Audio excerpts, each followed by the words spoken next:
三分伫咧国道1号路南苗栗的路段，有一只游览车的司机，那亲像是精神无好，驶车驶的转去弄路边的护栏，而且可以弄到一台旅行车，拢总有3个人受伤送病院。目前是已经排除食酒驶车的情形，也拿事故的原因要爱调查。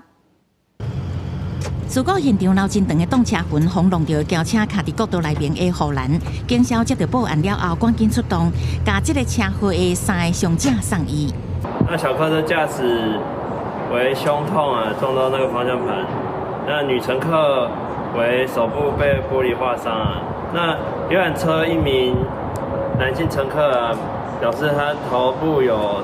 那个撞到撕裂伤14早起7点外，国道1号路南116.9公里苗栗自求路段，一台由4、5查甫人驾驶的游览车载42个人的旅行团，透早由新北的三峡出发，要去后里看花海。经过这个路段，向去弄到正边的护栏了后，佮向倒边弄到一台轿车，造成2台车拢总3个人车到弄到受伤送医。因驾驶疑似精神不济， 导致向右偏移，撞击外侧护栏后，又向左偏移，撞击左侧中线的另外一部自小客车。因为弄到正大力，轿车规个车头拢冒起，警方初步排除啉酒驶车，研判应该是游览车驾驶精神无好造成的。不过是不是有超时工作，也甲确实原因，爱搁进一步查清楚。记者综合报道。